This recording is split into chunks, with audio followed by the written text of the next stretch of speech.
Aujourd'hui, nous retrouvons l'équipe de Nous qui sommes 100.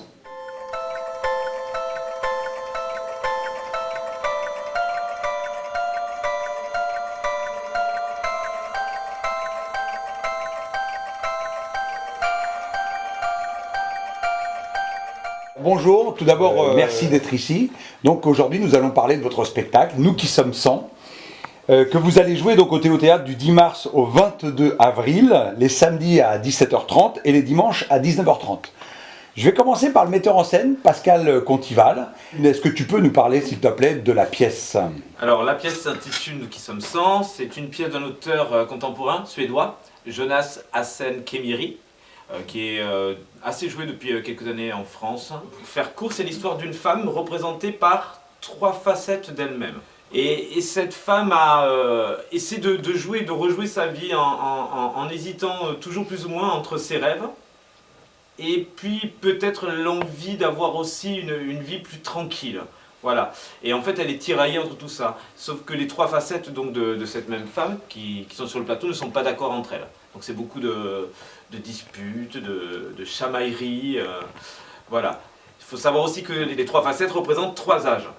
Normalement, c'est comme ça qu'il l'a écrit. Je suis la jeune engagée. La jeune, nous avons... L'adulte qui se pose beaucoup de questions. La vieille. Et la vieille. Donc il y a Emmanuel, Stéphanie et Jenny. Voilà. D'accord. Est-ce que vous pouvez nous parler aussi du propos de la mise en scène? Alors, le propos de la mise en scène, déjà, chose importante, et on respecte l'écriture, les 3 comédiennes restent sur le plateau. Voilà. Pratiquement tout le temps, sauf... Bon, je ne peux pas spoiler non plus, mais sur les 3 quarts, un peu plus de 3 quarts du spectacle. Et en fait, toute la mise en scène repose sur surtout la scénographie. D'accord. Et qui a fait la scénographie? C'est Jenny. Alors oui, on a voulu partir de costumes qui représentent du coup toutes les facettes de cette personne, toutes les périodes de sa vie, tout ce qu'elle aurait voulu être, tout ce qu'elle a peut-être été, tout ce qu'elle n'a pas été, mais qu'elle rêve, voilà. Et partir sur l'idée d'un fond de robe couleur chair qui représente du coup elle nue face au monde et au fur et à mesure elle va s'habiller, elle va revivre ou inventer des moments de sa vie, des périodes de sa vie. Donc tous ces vêtements sont un petit peu sa vie en vrac. Il représente pas mal son identité à une période donnée. C'est une pièce où il y a de l'humour. Oui, c'est une comédie avec un fond. un fond, mais qui est social et politique, je trouve. D'accord. Parce que ce qu'il a écrit aussi dans cette pièce, et je peux le dire, c'est... cette femme a donc ses propres problèmes, ses propres réserves, ses propres rêves, mais elle vit dans un monde qui est médiatisé aussi. Et donc le texte en parle et on a voulu le mettre un tout petit peu en avant. Donc il y a tout ce monde autour, toute cette médiatisation du monde. Alors on parle beaucoup des conflits aussi. Enfin voilà, c'est très compliqué sans dévoiler un peu l'intrigue du... Donc c'est très contemporain en fait. Oui. C'est une pièce très contemporaine. Et très actuelle sur la femme. Une comédie politique et très actuelle sur la femme. Sur la femme. Alors, comment est-ce que vous avez abordé vos rôles? Bon, on l'a plutôt abordé à 3, on a fait beaucoup d'impro, de travail sur le corps, puis comme par ailleurs dans la vie on se connaît quand même bien. Et Travail de cœur, de laboratoire. Comme c'est la même femme qui est représentée par 3 voix différentes, c'est un travail commun, c'est pas 3 personnages différents. Vous avez travaillé le cœur, c'est ça?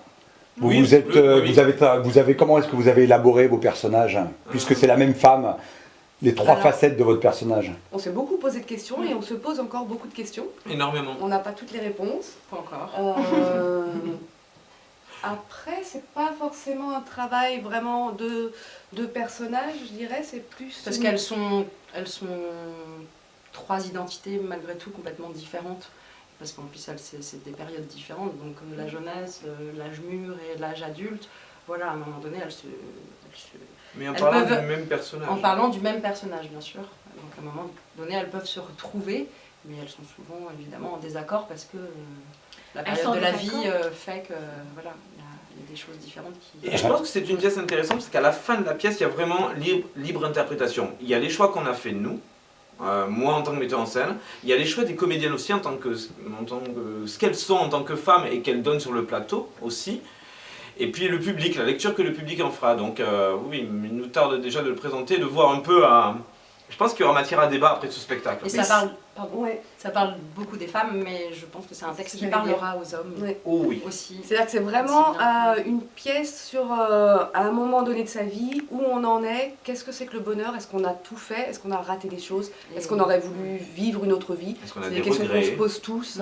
C'est pas une pièce féministe, c'est pas Non. ça l'objet du tout. Ça pourrait presque être joué par, Par Trois trois hommes. Un petit mot sur l'auteur, c'est sa seule pièce? Non, non, non, il a écrit une dizaine de pièces. Il est auteur de romans aussi, en Suède. Les romans, je crois qu'il y en a un ou deux qui sont traduits, très peu, mais au niveau des pièces, il doit y en avoir 4 ou 5 en France, et il est vraiment de plus en plus joué.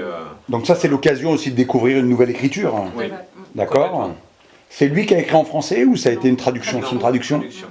D'accord. Il est édité aux éditions théâtrales. Donc je rappelle que c'est la compagnie de Cris de l'Escargot qui présente cette pièce. Et les petits désordres. Et les petits Et désordres. D'accord. Et les production. voilà. Et vous avez l'habitude de travailler sur des auteurs contemporains. Oui. Pourquoi ce choix? Parce qu'ils sont vivants. Vraiment, il y a le plaisir de défendre une parole vivante. Et parce que nous avons créé la compagnie, enfin en tout cas le Cri de l'Escargot, en se disant que le théâtre était encore un art vivant, vraiment, et de son temps. Beaucoup, je pense encore malheureusement, beaucoup de gens pensent que c'est un peu poussiéreux, un peu classique. Non, non, non, en fait le théâtre est vivant, il est bien là, et il parle de l'époque dans laquelle on vit. Voilà. Je pense que c'est pour ça qu'on choisit surtout des auteurs C'est une contemporains. sensibilité, mais on peut tout Aussi. à fait, voilà, un jour avoir envie de monter une pièce d'un auteur. Classique, ah mais tout à fait. On a rien contre les auteurs classiques. On adore Shakespeare, on adore Molière, je suis fan, mais c'est vrai qu'il y a toujours la curiosité d'aller voir ce que font les auteurs. Non, je disais ça parce que ce qui est intéressant, c'est quand on vous suit depuis un certain nombre d'années, vous nous faites toujours découvrir des auteurs qu'on n'a pas l'habitude de voir, et ça, c'est toujours très intéressant quand on est spectateur de théâtre. Merci beaucoup. Merci. Oh, merci à vous. Est-ce que vous auriez un petit mot? Donc la pièce s'appelle Nous qui sommes 100. Et pourquoi nous qui sommes 100? C'est peut-être la grande question. En fait, si, Si, non, parce que je c'est vous en une prie. multitude de voix, nous sommes 3 voix, mais nous pourrions être 100 voix différentes. D'ailleurs, elle le dit, on est plus nombreuses que. Voilà. Cette femme pourrait être 100. Parfait. Merci. Voilà. Merci. Merci à vous. À très vite. Et à bientôt, au 10 mars. Voilà.